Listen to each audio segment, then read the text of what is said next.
नमस्कार, आवाज समाचार में आपका स्वागत है। आपके साथ मैं हूं विपिन भट्ट, लेकर हाजिर है आवाज समाचार के ताजा तरीन एडिशन आपके लिए। खास तौर पर सबसे पहले दिखाएंगे आपको इस वक्त की हेडलाइंस। मुंबई, पुणे समेत पूरे महाराष्ट्र में गणपति की धूम, चारों तरफ बप्पा मोरिया की गूंज। कल से शुरू हो रहा है गणेश उत्सव।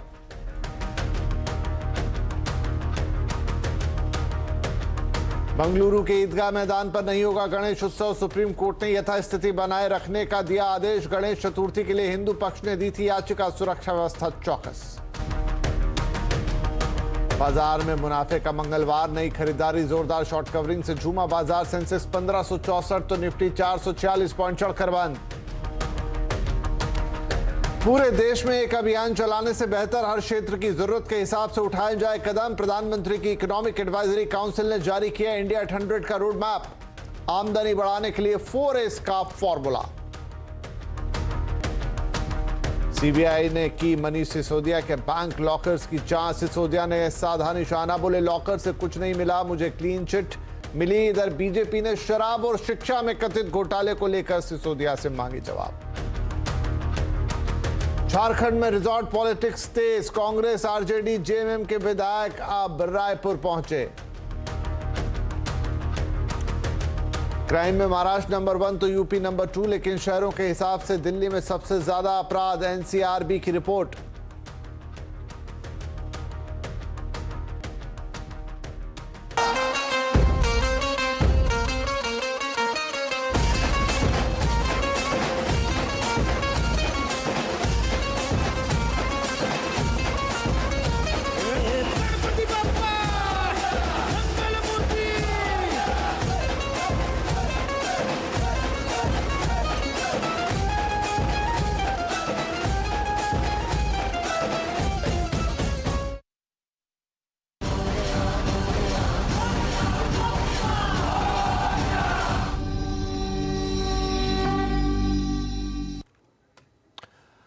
तो कल से देश भर में गणेश चतुर्थी का उत्सव मनाया जाएगा। इस बार गणेश चतुर्थी पर 5 राजयोग और ग्रहों का दुर्लभ संयोग भी बन रहा है। वैसे कोरोना महामारी की वजह से 2 साल से बड़े पैमाने पर त्योहार को नहीं मनाया जा रहा था, और इस साल अब 2 साल के गैप के बाद बड़े पैमाने पर इस त्योहार को मनाने की तैयारी है। खासतौर पे महाराष्ट्र में ज्यादा जोश है। मुंबई समेत पूरे महाराष्ट्र में जबरदस्त तैयारियां देखने को मिल रही है, लेकिन दूसरे राज्यों और शहरों में भी गणेश उत्सव को लेकर उत्साह है, वो हम आपको आगे बढ़ाएंगे। लेकिन शुरुआत तो करेंगे मुंबई से। मुंबई में करीब इस साल 2000 से ज्यादा गणेश पंडाल सजाए जा रहे हैं, लेकिन हम पहुंचे हैं अंधेरी के राजा की तस्वीरें लेने। उनको नमन करने के लिए हमारी सहयोगी रुचा कनोलकर ने जाकर अंधेरी के राजा पंडाल का जायजा लिया। मुंबई का गणेशोत्सव पूरी दुनिया में जाना जाता है। कल गणेशोत्सव की शुरुआत होगी, मात्र आज ही बहुत जगह पे गणेश की मूर्ति विराजमान हो चुकी है। ये गणेश जी की मूर्ति जो है, ये मुंबई के जाने माने अंधेरी के राजा की मूर्ति है। ये अंधेरी का राजा विराजमान हो चुका है। बाप्पा की जो सुंदर मूर्ति है, ये करीब 8.5 सवा 8 से 8.5 फीट तक है। बाप्पा पे अभी भी सोने के या फिर चांदी के आभूषण चढ़ाए गए नहीं है, फिर भी ये मूर्ति की सुंदरता हम देख सकते हैं। बाप्पा का जो मुकुट रहेगा वो सोने का होगा, और इसकी करीब 2.5 करोड़ का ये सोने के मुकुट का इंश्योरेंस होगा। उसके ऊपर बाप्पा पे जो छत्र लगाया गया है वो भी चांदी से बनाया गया है। इसकी सजावट के बारे में बताएं तो बड़ौदा में जो एक राजा हुआ करते थे, राजे गायकवाड़, ये मराठा राजा ने बकिंगम पैलेस को अनुसरण करते हुए एक पैलेस बनाया हुआ था, लक्ष्मी विलास पैलेस। उसी की ये रेप्लिका बनाई गई है सजावट के लिए। यहाँ पे बड़े पैमाने पे लोग आते हैं, और ये साल कोरोना के बाद का गणेशोत्सव है। 2 साल लोगों ने बहुत प्रतीक्षा की, घर पे गणपति का उत्सव मनाया। मात्र ये 2 सालों के बाद बड़े पैमाने पर लोग आएंगे, लाखों के संख्या में भाविक आएंगे दर्शन के लिए। उसके लिए मंडल की तरफ से बड़ी सुविधाएं किए गए हैं। पुलिस की सुविधा होगी सिक्योरिटी के रीजन से, या फिर जो भी सीसीटीवी कैमराज यहाँ पे इंस्टॉल किए गए हैं, एम्बुलेंस हो या फिर फायर एक्सटिंग्विशर हो, ये सभी चीजें यहाँ पे सभी सभी चीज़ों की व्यवस्था की गई है। 2 साल बाद गणेश भक्त बहुत उत्सुक है बापा के दर्शन के लिए। अभी सिर्फ एक रात की अवधि बाकी है और बापा और भाविकों का मिलन ये होने वाला है। वीडियो जर्नलिस्ट अरुण पेडनेकर के साथ रुचा कानोलकर, CNBC आवाज, मुंबई। तो ये तो थे अंधेरी के राजा, लेकिन मुंबई में जिस एक मंडल या जिस नाम की धूम होती है वो है लाल बाग के राजा, जिनका नाम देश और दुनिया सब जगह तक जाता है। तो लाल बाग के राजा भी 2 साल बाद फिर से पधारे हैं। 2 साल से मंडल ने ये सजावट नहीं की थी, मूर्ति नहीं स्थापित की गई थी कोरोना के चलते, महामारी के चलते, लेकिन इस बार भगवान अपनी पूरी प्रतिष्ठा साथ, पूरी चमक दमक के साथ हाजिर है। और कल गणपति के इस पंडाल के, लालबाग के राजा के मुख दर्शन जिसको कहते हैं वो कराए गए, यानी कि पहली बार दर्शकों के सामने इस साल की जो प्रतिमा है उसके दर्शन हुए। आप देख सकते हैं तस्वीरें, जहां पर इस साल राम मंदिर, अयोध्या में जो राम मंदिर मनाया जा रहा है उसकी थीम पर इस पूरे पंडाल को सजाया गया है। लालबाग के राजा की प्रतिष्ठा और धूम कुछ ऐसी है कि लोग दूर दूर से इनके दर्शन करने के लिए आते हैं। और हर साल यहाँ पर चढ़ावे का भी रिकॉर्ड बनता है कि कितना सोना चढ़ाया गया भगवान को, कितनी दक्षिणा आई, और जब इनकी सवारी भी निकलती है वो भी देखने लायक होती है। और कुछ रिकॉर्ड्स के मुताबिक मुंबई की तो सबसे बड़ी मूर्ति, लेकिन भारतवर्ष की भी ये सबसे बड़ी मूर्ति होती है। जलवा है लालबाग के राजा का, और कल इनके मुख दर्शन किए गए, जहां पर पहली बार इस साल की मूर्ति का दर्शन लोगों को मिला। और कल से जब शुरुआत के राजा के पंडाल में उनके दर्शन भी कर सकते हैं। चलिए, तो ये तो बात हो गई मुंबई की, लेकिन अब थोड़ा आगे चलते हैं। गणेश उत्सव की बात हो तो महाराष्ट्र की सांस्कृतिक नगरी पुणे के दगड़ू शेठ हलवाई गणेश का जिक्र ना आए ऐसा नहीं हो सकता। वैसे तो दगड़ू शेठ की प्रतिमा के साल भर भक्तगण दर्शन लेते हैं, लेकिन इस बार मंडल की ओर से खास पंच केदार को साकार किया गया है। मतलब दगड़ू शेठ मंदिर के सामने ही ये पंडाल लगाया गया है जिसको पंच केदार का रूप दिया गया है। और दगड़ू शेठ की ये भव्य प्रतिमा जिसे देखने के लिए, जिसके दर्शन के लिए दुनिया भर से लोग आते हैं, इसकी एक अलग ही महिमा है। और उसी दौरान दगड़ू शेठ का ये जो गणेश उत्सव है ये 130 साल पुराना है। इस साल उसका 130वां साल है। और पुणे में भी एक अलग लेवल पे ही गणेश उत्सव मनाया जाता है, जिसमें देश विदेश से लोग आके शिरकत करते हैं। 10 दिन तक ये पूरा कार्यक्रम चलता है। ना सिर्फ गणेश पंडाल बल्कि कई और कार्यक्रम भी शहर के अंदर आयोजित किए जाते हैं। सांस्कृतिक तौर से काफी समृद्ध ये गणेश उत्सव माना जाता है। और दगड़ू शेठ गणेश उत्सव उसके केंद्र में रहते हैं। दगड़ू शेठ की ये मंदिर, ये उनकी मूर्ति, जहां भक्तगण पहुंचते हैं दर्शन करने के लिए। इस साल श्रीमंत दगड़ू शेठ हलवाई गणेश जी का 130वां गणेशोत्सव है। और इस साल हम मनाने जा रहे हैं पंच केदार जी का मंदिर, जो हिमाचल में स्थित है। जैसी हमारे हिंदू धर्म की मान्यता है 4 धाम यात्रा की, वैसे ही ये पंच केदार की यात्रा है। उससे प्रचलित होने के लिए दगड़ू शेठ हलवाई गणपति ट्रस्ट के ओर से ये पंच केदार जी का मंदिर, उसकी प्रतिकृति बनाई जा चुकी है। आप देख सकते कि ये गणेश जी का मुख्य मंदिर है। और यहाँ से कल सुबह 8:30 बजे गणेश जी की यात्रा निकल के उस पंडाल में पहुँच के गणेश जी का वहाँ प्राण प्रतिष्ठा की जाएगी। उसके लिए गिरनार संस्थान के जो मठाधीश है आचार्य महेश गिरी जी महाराज, वो गणेश जी की प्राण प्रतिष्ठा के लिए आने वाले हैं। तो ये तो था पुणे का हाल। अब चलते हैं नागपुर, जहां पर गणपति को लेकर आज बाजार में खूब उत्साह रहा। देखिए, गणपति उत्सव कल से शुरू हो रहा है, तो आज ही ज्यादातर लोग जो गणपति की मूर्ति वो बुक करवाते हैं, वो घर लेकर आते हैं। तो लोग अपने घरों पर गणपति लेकर जा रहे थे और हमारे संवाददाता तुषार कोहले पहुंचे और उन्होंने इस शानदार जो आज का माहौल था उसका जायजा लिया। नागपुर में गणेश उत्सव की तैयारी अंतिम चरण में पहुंची है। और देखा जाए तो अगर हम नागपुर में फिलहाल नागपुर के चितालवनी मार्केट में हैं, यहाँ अलग अलग मूर्तिशाला है जहाँ गणपति बनाए जाते हैं। हम देख सकते हैं कि पूरा मार्केट सजा है और लोग सवेरे से गणेश की मूर्ति खरीदने के लिए यहाँ गर्दी कर रहे हैं। अगर देखा जाए तो जिस तरह की भीड़ हमें देखने को मिल रही है, पिछले 2 सालों में कोविड के जो प्रतिबंध थे उसके बाद इस बार प्रतिबंध मुक्त गणेश उत्सव मनाया जा रहा है। तो इसी के मद्देनज़र एक उत्साह हमें देखने को मिल रहा है। पूरे महाराष्ट्र में बड़ी तादाद पर गणेश उत्सव मनाया जाता है और इस बार नागपुर में भी हम पूरे मार्केट का जो नज़ारा हमें देखने को मिल रहा है कि देख सकते हैं कि कैसे सवेरे से लोग अपने घर के गणपति बाप्पा को लेके जा रहे हैं। पिछले 2 साल कोविड के प्रतिबंध थे, इस बार प्रतिबंध नहीं है वो, तो किस तरह का वातावरण है? इस बार तो बहुत ही जल्लोष दिख रहा है हर नागरिकों में, यानी हर घर गणपति बैठेंगे इस साल। अच्छा वातावरण इस बार। गणेश भक्तों का जो उत्साह है चरम पे है। पिछले साल या 2 साल में देखा जाए तो कोविड के प्रतिबंध थे, उसके मद्देनज़र कुछ निराशा का सामना गणेश भक्तों को करना पड़ा। लेकिन इस बार अगर छोटे गणेश मूर्ति हो या फिर बड़े पंडालों की गणेश मूर्ति है, उनके जो गणेश भक्त है, उनके जो कार्यकर्ता, इनमें एक जोश देखने को मिल रहा है।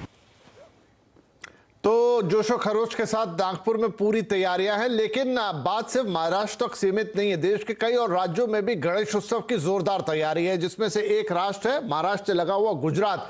जी हाँ, गुजरात में भी गणेश उत्सव अच्छी धूमधाम से मनाया जाता है और वहां पर भी 2 साल के बाद फिर से पंडालों की वापसी हो रही है। हमारे संवाददाता केतन पहुंचे हैं गांधीनगर के ऐसे एक पंडाल में, जायजा ले रहे हैं कि वहां पर क्या है गणेश उत्सव की तैयारियां। 2 साल के अंतराल के बाद फिर से समूचे गुजरात में भी गणपति बाप्पा मोरिया की गूंज होने वाली है। इस वक्त हम गांधीनगर के सेक्टर 22 में मौजूद है और ये गांधीनगर का सबसे बड़ा गणेशोत्सव है। यहाँ पर आप देख रहे हैं कि पूरी की पूरी तैयारियां चल रही है। न केवल गणेश स्थापन होगा, लेकिन एक बड़ा सा स्टेज यहाँ पर रखा गया है। 5 दिन का गणेशोत्सव यहाँ पर किया जाएगा और पिछले 53 साल से यहाँ पर इसी तरह से गणेशोत्सव हो रहा है। आप देख सकते हैं कि स्टेज को सजाया जा रहा है और स्टेज के बिल्कुल बगल में एक गणेश की प्रतिमा भी, जो कल सुबह सुबह यहाँ पर लाई जाएगी।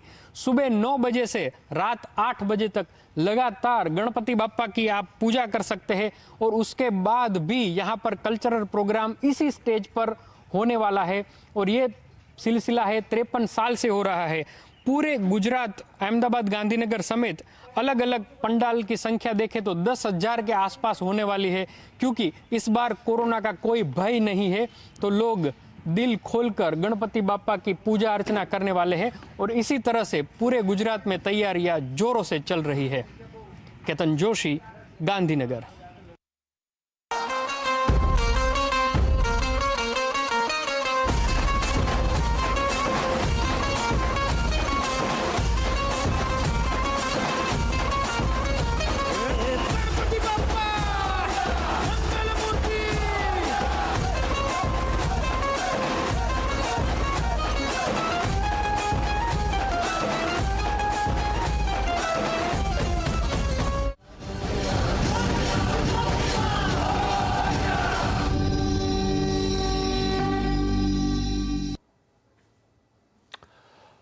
बंगलुरु में ईदगाह मैदान पर गणपति का आयोजन नहीं होगा। यहां नमाज भी अदा नहीं की जाएगी। सुप्रीम कोर्ट ने यथास्थिति बनाए रखने का आदेश दिया है। कोर्ट ने कहा कि ईदगाह मैदान में जैसी आज की स्थिति है वही आगे भी बनी रहेगी। दरअसल कर्नाटक हाई कोर्ट ने वहां पर गणपति पूजा कराने की अनुमति दे दी थी। इसी फैसले को कर्नाटक वक्फ बोर्ड ने सुप्रीम कोर्ट में चुनौती दी। वक्फ बोर्ड की ओर से बहस करते हुए कपिल सिब्बल ने कहा कि 200 साल से संपत्ति बोर्ड के पास है और किसी दूसरे समुदाय ने यहाँ कभी कोई धार्मिक समारोह नहीं किया। सिब्बल ने कहा कि सुप्रीम कोर्ट हमारे हक में फैसला सुना चुका है। पहले कभी किसी ने इसे चुनौती नहीं दी। अब 2022 में कहा जा रहा है कि ये विवादित है।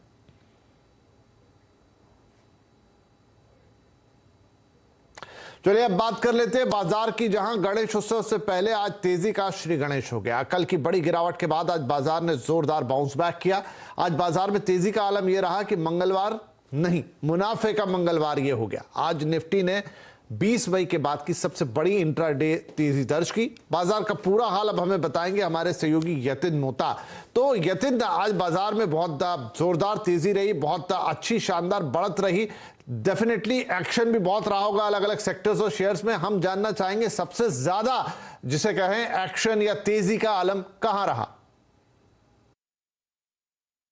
दी। तो निफ्टी गेनर्स की बात करते हैं, क्योंकि कोई लूजर ही नहीं था आज। सारे के सारे 50 निफ्टी के स्टॉक्स गेनिंग साइड पे थे। Bajaj finance, Finserv, IndusInd bank, Tata Motors और टेक महिंद्रा जैसे शेयर्स में आपको काफी अच्छी तेजी दिखी। औसतन 4 से 5% के बीच में यह गेन्स आते हुए दिखाई दिए। 52 वीक हाई की बात करें तो जैसे मैं पहले बता रहा था, आईसीआईसीआई बैंक, महिंद्रा एंड महिंद्रा, आईटीसी, कोल इंडिया जैसे स्टॉक्स में नया हाई लगा और सभी के सभी स्टॉक्स डे हाई के आसपास ही बंद हुए। मिड कैप्स का भी जबरदस्त तेजी का हाल रहा। अगर हम बात करें JSW energy, Shilpa medicare, Allcargo logistics, RailTel, इन सभी स्टॉक्स में आपको 7-8% के अच्छे गेन्स आते हुए दिखाई दिए। लूजिंग एंड पे थोड़े बहुत शेयर्स थे जहां प्रॉफिट बुकिंग थी, खास करके आईडीबीआई बैंक, आरसीएफ और जोमैटो। जी शुक्रिया यतिन। अगर आपने भी पिछले 2 साल के दौरान ऑनलाइन गेमिंग, लॉटरी या बैटिंग के जरिए कमाई की है लेकिन टैक्स नहीं चुकाया तो सावधान हो जाएं, क्योंकि इनकम टैक्स विभाग आपके खिलाफ बड़ी कार्रवाई करने की तैयारी में है। अगर इस कार्रवाई से बचना चाहते हैं तो तुरंत ITRU यानी अपना रिटर्न अपडेट करें। क्या है ये स्कीम और कैसे टैक्स पेयर्स इसका फायदा उठा सकते हैं, इस मुद्दे पर हमारे संवाददाता आलोक प्रियदर्शी ने CBDT के चेयरमैन नितिन गुप्ता से खास बातचीत की। बहुत तरह के अलग अलग इनकम, ऑनलाइन गेम्स, लॉटरी और कई तरह की चीज़ें इनकम्स की हुई हैं। आप उसी को ज़्यादा मतलब कोशिश की जा रही है, वो वही बहुत सारे ज़्यादा जो AIS में लोगों को वही दिख रहा है। नहीं, अभी जो AIS में दिख रहा है वो share trading, mutual fund, property purchase या interest income, dividend, acquisition of bond, shares, वो ये सब डिबेंचर्स, ये सब दिख रहा है। ऑनलाइन गेमिंग का डेटा अभी नहीं दिख रहा है क्योंकि वो अभी उस कानून के पहलू में नहीं है।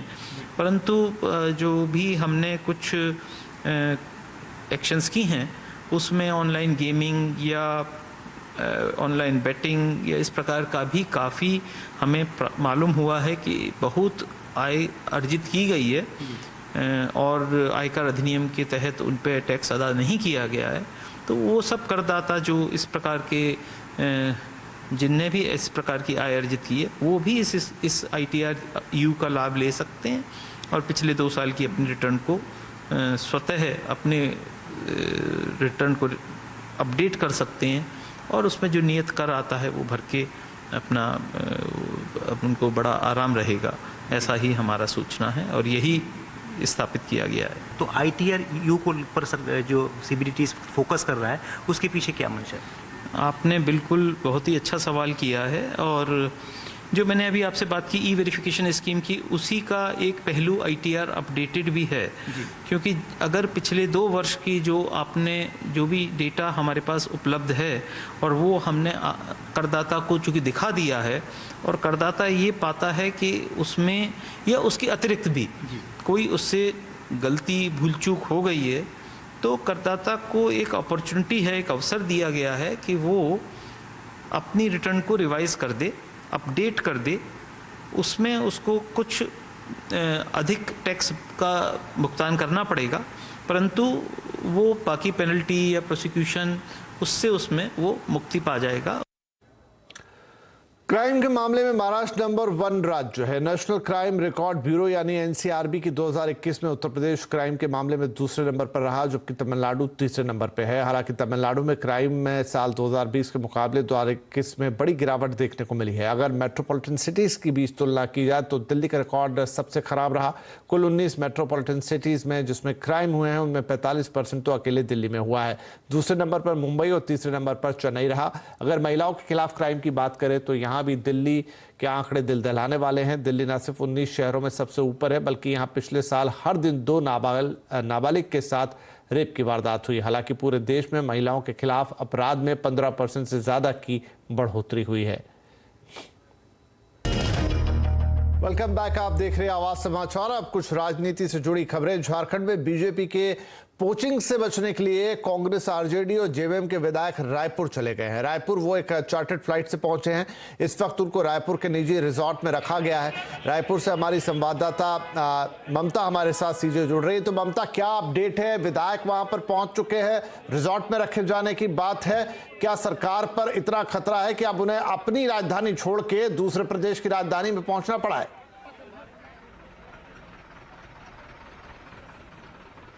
बिल्कुल देखिए, हेमंत सोरेन ने भले ही कहा कि कोई संकट जैसी स्थिति नहीं है, लेकिन जिस तरीके से वो यहाँ पर छत्तीसगढ़ पहुंचे हैं तो जाहिर तौर पर आशंका तो उन्हें किसी न किसी बात की होगी, या वो महसूस कर रहे होंगे कि ऐसा संकट भी हो सकता है।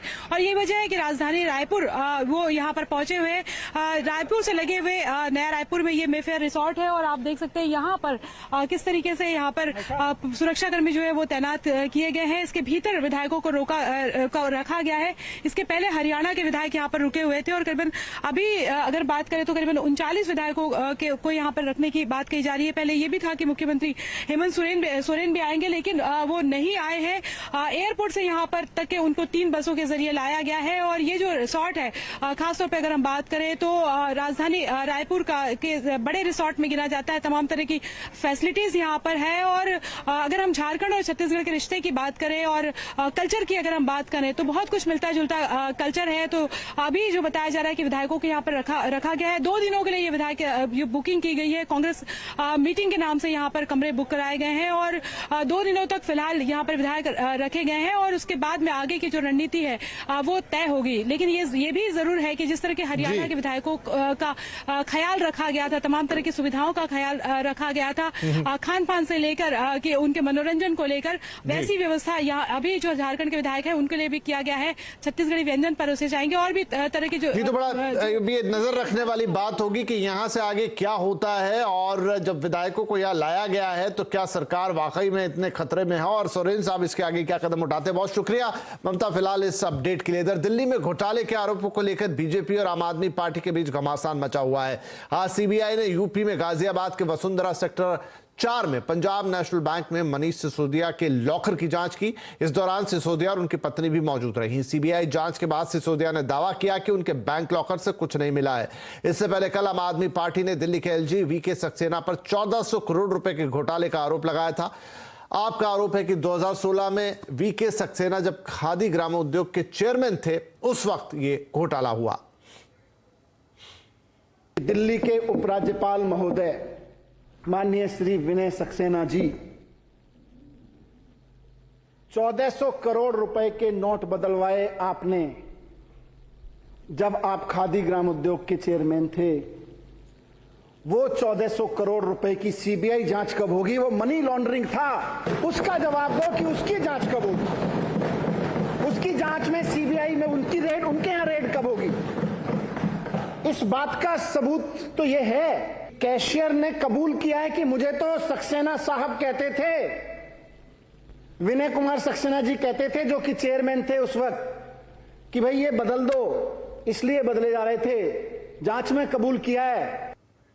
इधर बीजेपी शराब के बाद शिक्षा में कथित घोटाले को लेकर केजरीवाल और सिसोदिया पर निशाना साध रही है। बीजेपी का कहना है कि दिल्ली की जनता फ्लोर टेस्ट नहीं बल्कि करप्शन का टेस्ट चाहती है।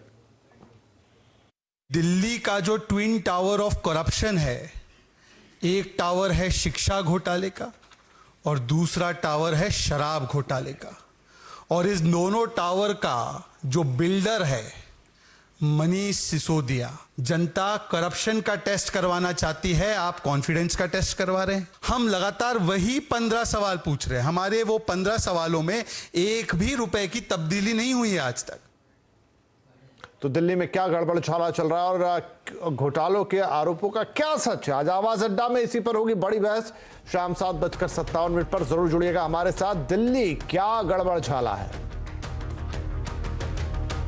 पंजाबी सिंगर सिद्धू मूसेवाला हत्याकांड के एक आरोपी सचिन थापर को आज अजरबैजान से पकड़ा गया। वहीं इस हत्याकांड का मुख्य आरोपी लॉरेंस बिश्नोई का भाई अनमोल बार बार अपने ठिकाने बदल रहा है। भारतीय विदेश मंत्रालय को पता चला है कि सचिन की गिरफ्तारी की खबर सुनकर अनमोल कनाडा से कीनिया भाग गया था। साथ ही पंजाब पुलिस इन दोनों आरोपियों की पूरी कुंडली निकाल रही है।